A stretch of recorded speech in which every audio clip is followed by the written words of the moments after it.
Hi everyone, welcome to this reading. So I have my bowl of water off to the side. I will be scrying throughout this message. If you're new to my channel, my readings are a little different. If you're returning, welcome back. You know how we do. If it doesn't resonate with you, if you're forcing the story to fit, arguing with it in any way, just leave it behind for the people who it's meant for. So if you happen to see anything inside the bowl of water, be sure to leave it in the comments, because you never know when your insights might inspire someone or help them out. So let's go ahead and let's begin. I'm just going to jump in here because I'm immediately seeing things on the surface of the water. The first thing that I saw was almost like the bars of a gate. And then it morphs on me as soon as I say that. So we're going to hold that off to the side here. What it's morphing into now, it looks almost like the boning of a corset. So when we lean into the energy of a gate, that's something that opens and closes to let things in, let things out. So it contains like a perimeter. And with the boning of a corset, this is a little bit like structure, right? It's really talking about structure to keep things in and tight. And there's an element of superficialness that I find in that energy, as opposed to just strictly the energy of the gate leading to something else. So there may be this element of being prim and proper and polite and kind, but maybe it's not always for people's best interest. Maybe sometimes it's a little superficial in the keeping away of deeper conversations, or keeping away substance or value or conflict. Remember, conflict doesn't always have to be bad. We're trained from a very early age that conflict is bad, which is why people are so reactionary. Conflict and the things that kind of brush up against us, these are extremely productive qualities. The problem with having a negative idea about conflict is the moment that there's anything that brushes up against us, we go into hyper defense. And the hyper defensiveness prevents us from being able to consider other people's stories or the facts. So we just see what we see, and that's it. And this is a great way to make asses out of ourselves. Trust me, I've done it before. And so this is an energy that's asking to be released right now. Because of the superficial overtone on it, I dare say that some of you are really stepping out into the public eye. Some of you are also just coming to a place where you're ready to be a little bit more authentic. And so the superficialness and the way that we present, and the way that maybe we make asses out of ourselves sometimes, it's almost like this isn't going to be able to come with you wherever it is that you're going. It's like somebody here, it's almost like you're taking on a leadership role or some sort of teaching position, or maybe you're just stepping into the energy that embodies those types of qualities. There's this feeling that by having this energy tightly pulled inside, for some of you it may even be very stress inducing, because you're having to always censor yourself or keep yourself looking a certain way or being perfect.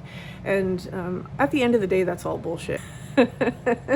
We came in buck-ass naked, pooping some diapers, and we'll probably leave that way. So, you know, this idea of making things palatable and keeping things clean and nice and savory for everyone, you know, it's not about throwing your weight around. It's not about, you know, being a bitch. It's not about any of that. It's just being about real, right? Like keeping things real. And whoever this message is for, I think that you're being called to explore how real you actually are, how real you can be, and to not use superficialness and keeping things light all the time as a way to prevent you from deeply connecting with others. Because if people don't actually know you, guess what? They don't know you. So this is a very important message, I think, for somebody, because I'm not really feeling like the kind angle for it in this reading. I'm feeling a very like raw and real angle for this energy, which tells me that someone's kind of tired of keeping up pretenses or keeping up with the status quo, or always having to, you know, be a certain way for everybody. And that's great. That's beautiful. I love that you're there. I love that you're there.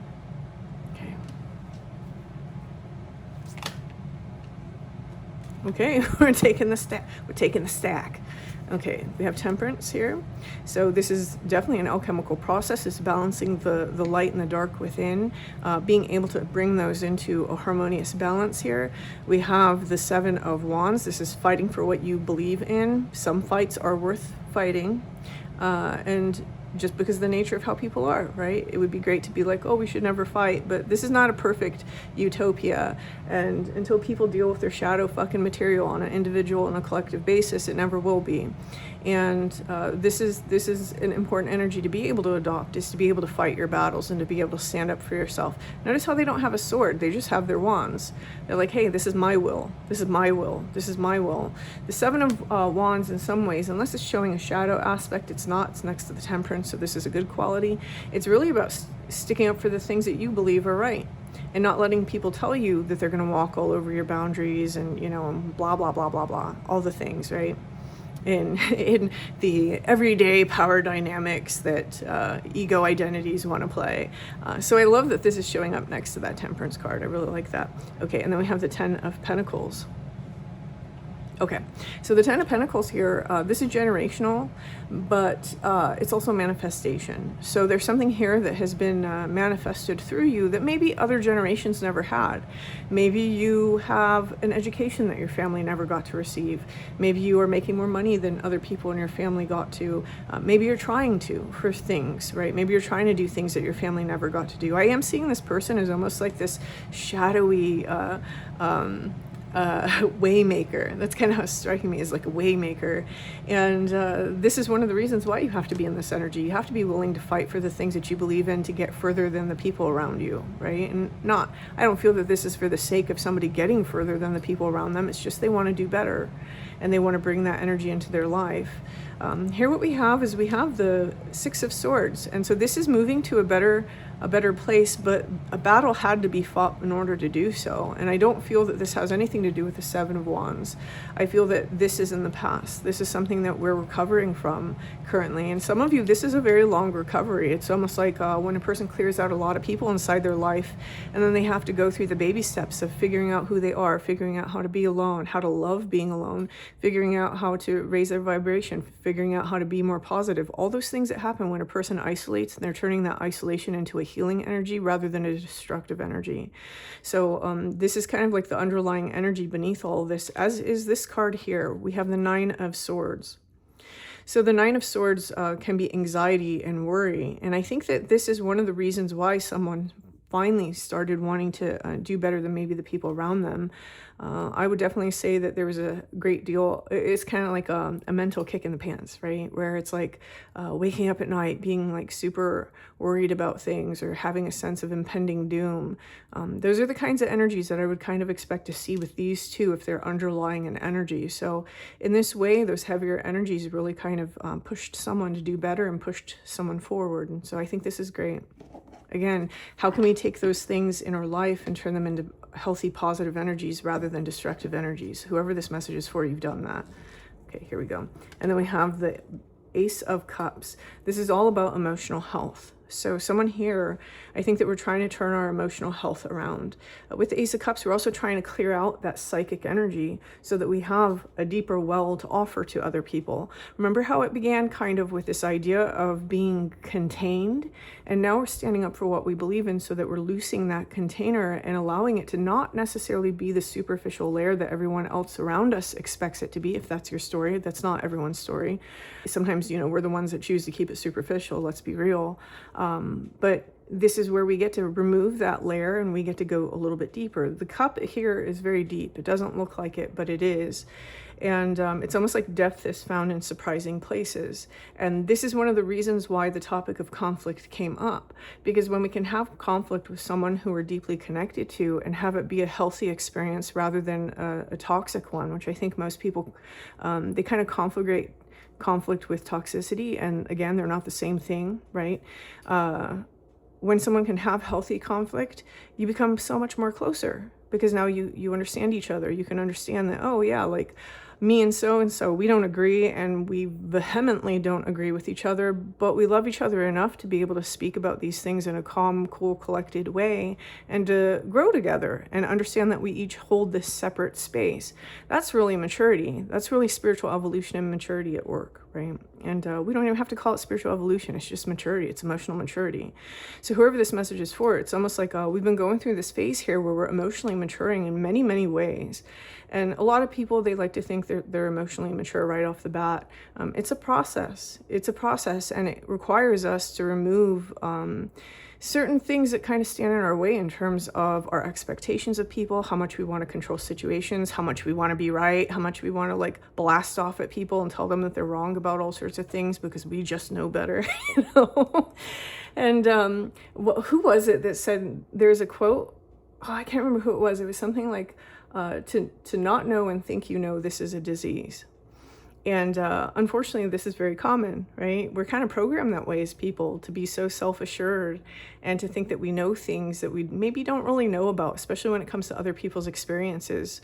And I think that this is where someone is learning how to have a little bit more grace to hold the storylines and to hold the space for other people, which is allowing for a little bit more of that conflictual energy. And again, conflictual energy doesn't have to be bad. It doesn't have to be bad.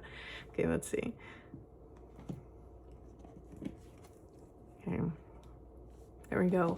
Judgment. I am going to take this quite literally. I feel that one of the reasons why someone has been trapped in a little bit of a superficial energy of holding in, right? Placating, telling people what they want to hear, avoiding conflict, of, you know, kind of being a yes person, or, you know, and I'm not saying that in any sort of insulting way. It is what it is. I think that there is a really big fear of judgment here. And whoever this message is for, it's like you're becoming solid enough inside yourself, and you're becoming self-assured enough within yourself, liking yourself enough that the opinions of other people stop mattering so much, you know? And as they should. At the end of the day, you have to be able to live life your way. You have to be happy with the life that you're living. If you spend your whole life living it for other people's opinions, what other people think of you, what other people are going to say about you behind your back, that's not life. So whoever's message this is, you're well on your way to this, right? You're like well on your way to this. So there were a lot of battles that were fought to get you there, but you're doing it. Okay, let's pull one card here.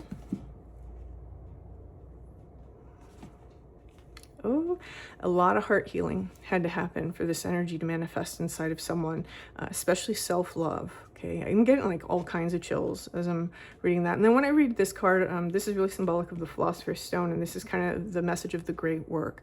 This is really where somebody in this combination here, it's like where someone is really coming home to the self and understanding that they have to honor themselves before other people will honor them. They have to listen to themselves before other people will actually listen to them. That's a really wild thing. If you're somebody who struggles with people speaking over you all the time and not listening to you, start listening to yourself. Ask yourself, how often do you like push your own emotions aside, or how often do you put your own feelings to the back burner just so that you can go along with what someone else wants, or, you know, all those different things, or how often do you like not trust your intuition? Because if you really look at it, you probably silence yourself a lot. So this is one of the energy dynamics that has to change in order to have people around you that will also listen to you, and for your voice to be valuable and heard. Not that your voice isn't already valuable, but at least to be heard and valued by others. And not that others valuing it is important, and you know, so keep that in mind, right? It's just that it's very hard to go about life when you're not able to be yourself and you're not able to speak because other people are constantly silencing you. So there's a fine balance. There's a fine balance between the way that people behave towards you and then the way that people judge you. So I think that that's the balance that someone is focusing on right now. Like, where does one end and where does the other one begin? With this stone, this is really a transformation of integration within the heart space.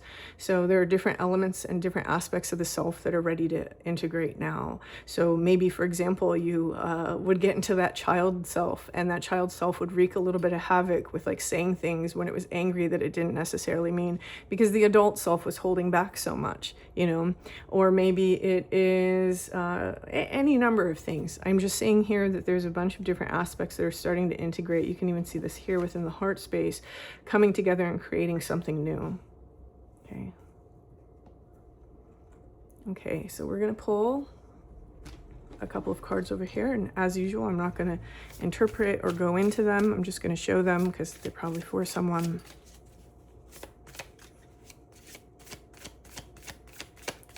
Two, and then the bottom. Okay.